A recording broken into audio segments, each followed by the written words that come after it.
speaking about pressure, the 2021 NFL quarterback draft class, 8 quarterbacks taken within the first 3 rounds, the most in draft history. There was a lot of pressure on these guys. And so far, it has been disappointing. Trevor Lawrence, Zach Wilson, Trey Lance, Justin Fields, Mac Jones, Davis Mills. Now, what we're here to do is we're here to give each of these quarterbacks a grade, a report card, right? But we're not going to measure all the little individual specifics, just a final grade on how they've been thus far in their career. So first name up is Trevor Lawrence, giving him a report card. We're going to do some analysis on him as well. So Trevor Lawrence, what is his grade? I don't have many B's or A's. I don't have no A. No, I don't have an A either. And I have 1 B. You have a B? I have 1 Okay. B. And it was a struggling B. Yeah. This is hard, man. Giving these grades were really hard because I think for most of these quarterbacks, they have moments where you could see something, and they also have moments where there's a rookie or their second year where it's like, this is borderline a disaster. Are we starting with Trevor? Trevor, I have a C+. I can't get mad at that. I have a C+. I gave him a B. You gave him a B? Okay. I gave him a B. Trevor Lawrence, to me, B is generous. I think he's a C+. I agree with that. What was that, 81 Trevor to 78? Lawrence, I kind of throw Trevor Lawrence's rookie season out the window because of Urban Meyer. But even in his second season, he's been a C+ is kind of generous. He's horrible in the clutch. He threw a dumb interception to Justin Simmons in the red zone. Fourth quarter interception to K'Wan Williams. Since Lawrence and the Jaguars have started 2-1, Lawrence has 4 touchdowns, 5 interceptions, a 57.8 completion percentage, and a hideous 72.6 passer rating. All 6 of his interceptions this season have come in the red zone or in the final 2 minutes of a 1-score game. I also think he has those Zach-like moments where he tries to do too much. Like that, I forgot what play. He was like on the right hash and he almost looked like he was trying to throw the ball away on the left side, and it was right to a defender. And when talking about Trevor, with Zach Wilson, when he's not pressured, he's good. When he's pressured, he's a disaster. Trevor Lawrence, when he's been unpressured over the past 5 games, he ranks 27th in QBR, 32nd in completion percentage above expectation, and 31st in off-target rate. He's been one of the worst quarterbacks when there's been no pressure. I don't know. I just think, like, looking at Trevor Lawrence those first 3 games, there isn't a quarterback on this list for the most part that has that stretch of just looking like a fucking quarterback. And that's why it's like it's 3 games we're really talking about. So how high can that grade go? That's why I gave him a B. Well, I have another guy that has a B, but it can only be. I can only imagine. I gave this other guy a B. I'll talk about it later. I gave this other guy a B. But yeah, just those 3 games amazed me. He looked like a real life elite superstar quarterback. None of these guys have really looked like that in a 3-game span. And you just got to give Trevor some time. You got to give all these guys some time, but especially Trevor, who had just the worst possible rookie season you could imagine. Almost treat this like his rookie season. Now he has weapons. He has a competent coach. Calvin Ridley next year, so I think he'll figure it out. But yeah, if we're just judging these first 20 games of his career, he's in that like C+ range. Next one, second overall pick, Zach Wilson out of BYU. I gave him a C. You gave him a C? Oh, you're generous. I'm not going to lie. You're generous. Well, I look at, like, situations, and I look at, like, what they're working with. And Zach, for this year, he hasn't shown anything that screams, number 2 pick, franchise quarterback.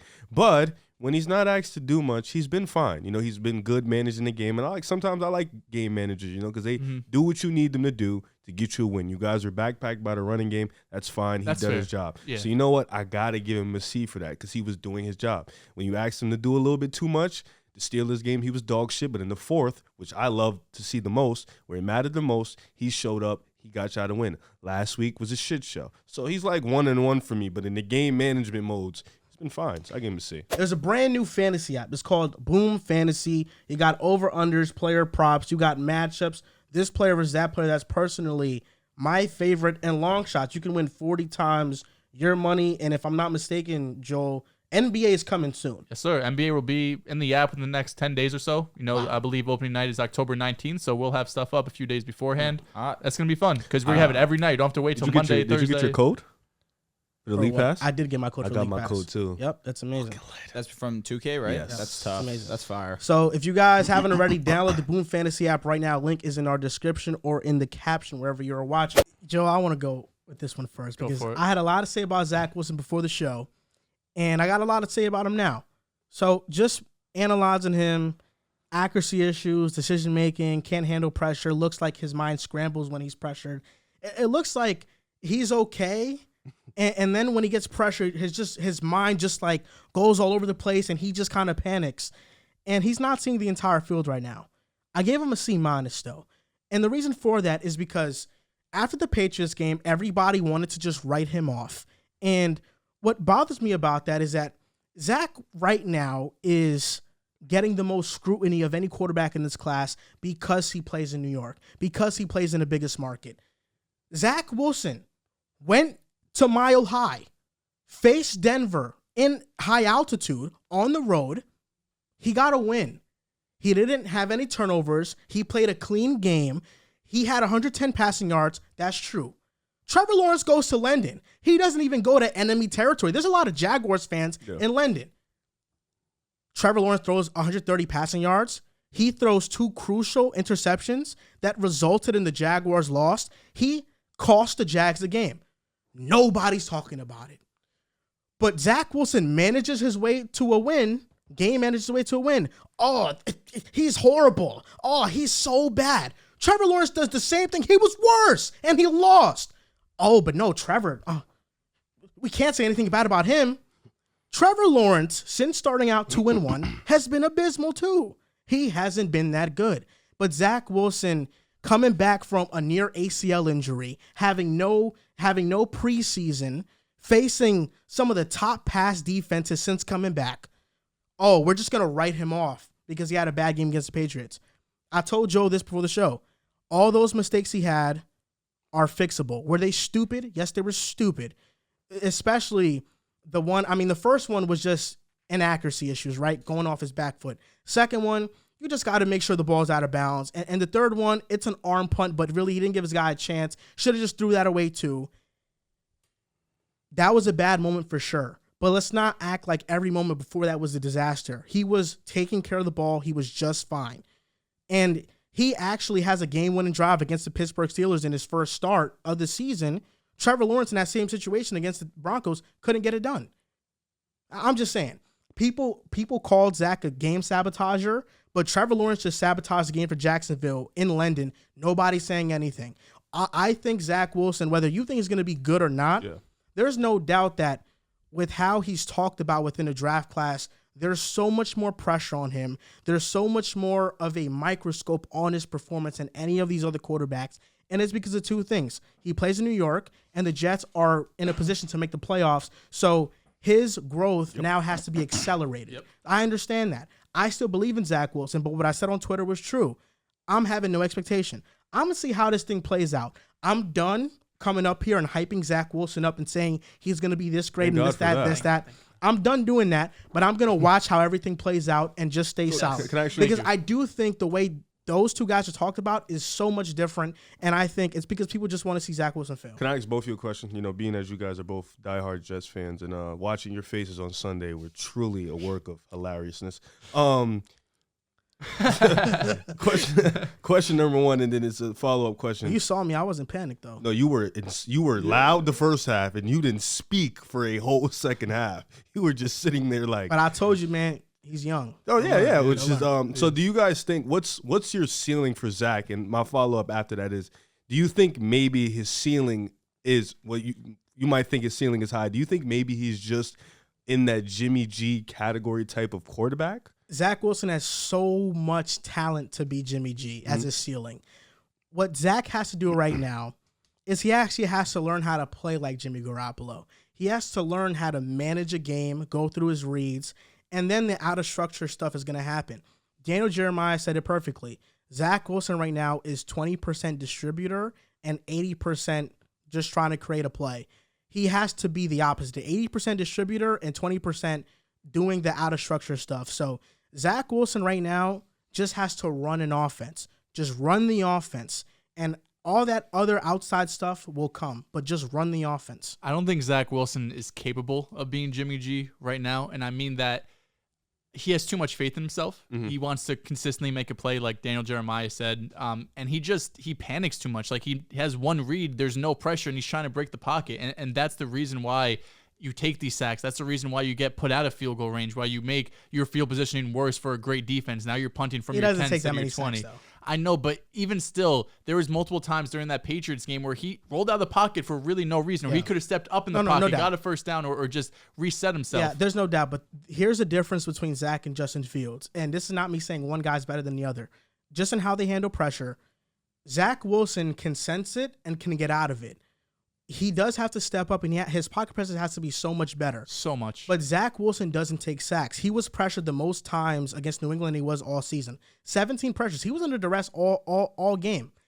But he gets out of sacks, and he doesn't take them. His issue is throwing the ball away and not trying to just create something that with nothing there. But Justin Fields has the highest sack rate in the NFL. Mm-hmm. He is kind of like oblivious to the pressure that comes, and he doesn't get out of it fast enough, and he doesn't really manage the pocket well. The issue with Zach, though, is he puts himself in position to get pressured, and that's where we see him struggle. Maybe he doesn't take the sacks, but once he gets pressured and he tries to run out of the pocket and make a play, that's when we see everything fall apart. I just think Zach, right now, he believes in himself and his arm talent that he's struggling just to play in a system. He said it after the game. He said, I get bored of throwing these balls away. I get bored of rolling out of the pocket and there's nothing open. Like, I want to make a play. And I understand that he's competitive. He's a quarterback, someone who went number 2 overall, who was great in college. He's been great his entire life. Now you come into the NFL. We see it all the time. Trevor Lawrence went fucking damn near undefeated his whole college career. He comes in the NFL. His first year, they were the worst team in the league. That's just the reality of the NFL. And some guys can, adjust to it and play in a system and be able to make the right reads. And then other guys are just too stuck in their ways and wanting to always make a play, be the hero. And that's really what Zach had succumbed to this previous game against New England. In a system, we saw Zach can win games with this offense. But right now, if he's going to be asked to carry it and throw the ball 40 times, the Jets aren't going to be winning a lot of games. He just has to run the system. That's it. Yes, he does. He just has to put the ball in his receiver's hands. We saw how great Garrett Wilson had a 100-yard game. Elijah Moore should play more as the season progresses. I think Robert Saleh was just trying to give him, that punishment. You went out and asked for a trade. You put this locker room in shambles. We're going to play Denzel Mims over you. I don't think that lasts the whole year if the Jets really want to make a playoff push. Right now, Zach, I gave him a D+. I think he's regressed since his rookie year, for being quite honest. That last, 6-7 game stretch when he came back from injury, he was playing in the system. He was playing well, but since coming into the second year, I know he had the injury. He didn't have preseason. He didn't have training camp for a lot of the time as well. He's regressed since his rookie year, and you really can't say that except for Mac Jones in the rest of this draft class. So you had him a C-. I have him a D+. I'm glad we're starting to see eye to eye on Zach, where I see the potential, I see the arm talent, I see the mobility, but we can't just blindly say this is our franchise quarterback. This team right now, which is why I said in the last football episode that it might be a bad thing for Zach that the Jets are winning. His progression as a quarterback has to be sped up now. This team all of a sudden went from a team that we thought could be decent to they have a real chance to make the playoffs now. And with that, Zach has to be better week in and week out. He's not doing that right now, so I have him a D+. He'll be better. Well, he can't be much worse. He's dead last in completion percentage. He's like top 10 in turnover-worthy plays, even though he's played 2-3 less games than all these other guys. I will say this, too, as well. Even if the running game wasn't going, we could have beat the Patriots if Zach Wilson just runs the offense. Facts. That's facts. You said we could have. Yeah. Yes, agreed 100%. So Zach Wilson just has to be better. That's it. And did you give your grade for Zach? Yeah, I gave him a C. And we're not, that last interception, I can't call it an arm punt. I can't. Did it for Matthew Stafford. The DB. Remember Matthew Stafford in the Super Bowl? The DB came back. The one in the end zone you're saying? Yes. It was in the end zone. The DB came back and brought the ball back to like the 40. Zach Wilson didn't know he was going to return it that much. He threw the ball out of bounds. Jesus. Can we understand both were bad plays, though? Yeah. Because you were trying to say the arm put in the Super Bowl wasn't a bad play. It was still a bad play. That was a bad play. Zach Wilson's play wasn't worse? No, it was worse, but I'm just saying. One is an arm put, one is not. But when Matt Stafford's in a Super Bowl, I can make excuses for him. I can't make excuses for Zach. Well, he's shit now. Zach could have still won that game, though. The Patriots could not score at all. Like, they're really dog And it shit. sucks when you're putting this defense who's been elite all year in these positions to fail. Like, they're so unserious. Trey Lance, 3rd overall pick. For me, I avoided his grade. I gave him a no grade. He hasn't passed or failed my class. He hasn't made it to enough No grade. classes. Hopefully, see some next year. Justin Fields, 12th overall pick. What's his grade? I have him in a C minus. You give him a C I minus? have him in a C minus. What'd you give Zach? A D plus. That's fair. What'd you give Trevor? You give him a C A plus? C plus. Here's where I'm going to be different than all you guys. I actually gave Justin Fields a B because he's gotten so much better throughout this season. Thank God I'm not the only one. And he offers something that no other quarterback in this class offers, which is his legs. He's the best runner in this class. He has willed Chicago versus the Vikings, Commanders, and Patriots. He beat the Patriots. He could have beat the Commanders if Darnell Mooney catches that pass in the end zone. He could have beaten the Vikings if Amir Smith-Marset doesn't fumble the ball when they're marching down the field. Luke Getsy's calling more designed runs. I will say that Justin Fields does have negatives, which his 46.1% completion percentage on quick game passes is the worst for any quarterback in the first 8 weeks of the season over the past decade. Yeah. And he also takes a ton of sacks. But I do see the improvement with Justin Fields, and he's also in the worst offensive situation of all these quarterbacks. So that's why I gave him a B, but I see the improvement and progression, and he deserves a lot for his improvement. For me, I also gave him a B. You mentioned that one thing he has that they don't have his legs, but I think another thing is the intangibles. He has intangibles that I don't think Zach has at the moment. I don't think Trevor Lawrence has at the moment.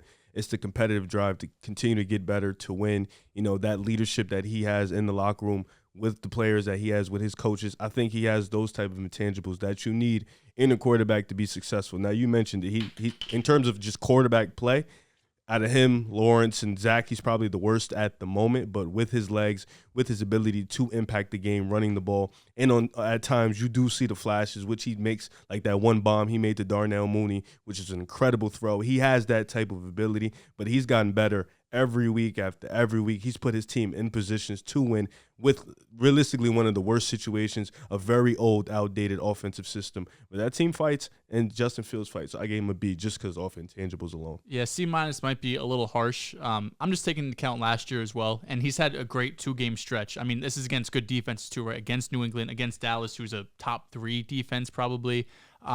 Against Dallas, he had 120 passer rating, which is career high. 3 total touchdowns, career high. 74% completion percentage, career high. Last 4 games, over 1,000 total yards, a 99 passer rating, 7 total touchdowns, 3 interceptions. We see the growth for sure. Now that I'm talking about it, I definitely got to step it up from a C minus to probably a C plus B minus. He's improved drastically since his rookie year. I also just don't want to overreact to a couple good games, right? I think the Bears see the potential now for sure. You got to remember, like, this is a new head coach and GM coming in. It wasn't set in stone that Justin Fields would be their guy if they really had a bad season, but he showed out. The defense has been better than expectation as well. Just got to keep seeing the growth because he's had a good stretch. But I still think Trevor has had a better 3-game stretch early in his season. And then Mac Jones, who we'll talk about in a little bit, I think was just cleared him obviously last year. I'll overreact because the teams he's been amazing against were the Patriots. I still respect their defense. Yep. And the Cowboys, one of the elite defenses in the NFL. He had his best game. They were also getting blown out for some of that game. No. I mean, it ended up they being made a little bit of a comeback. Yeah, it ended up being like they lost 49-28. Yeah, but you got to remember at the end of at the end of the first half, it was like 28-14, some shit like that. And then they came back and made it a game in the third quarter. So. Yeah. 15th overall pick. They shouldn't have scored 28 points, realistically. 15th overall pick, Mac Jones. What's his grade? I almost gave him a B because of last year. Mac Jones is such a hard like grade. last year. Off of this year, he's an F. I would say he's probably a D minus F. Off of this year, you got to give him a C. But because of last year, yeah. I'll give him a C. I have him as a C plus. Like I said, this was one of the few guys. I almost gave a C just because last year alone was really fucking great. He made the playoffs, but then this year he's kind of been not that good. So I would probably middle it out to like a C, C plus. You have to look at last year. And he made the playoffs. They were a dark horse to even make the playoffs. He was really good this year. Turnover prone. He's horrible in play action. Yeah. Even though the Patriots have a good running game, he's so bad in play action. You think this is athleticism? This probably has something to do with it. He was just so great his rookie year with really put no such a weapons standard on him that this sophomore year this sophomore slump doesn't really make sense with. I don't know. Well, I mean, they did go from Josh McDaniels to Matt Patricia. They did, but I mean, listen, I don't think Bailey Zappi is the answer either. But we saw when he was playing in the system, he had some good games.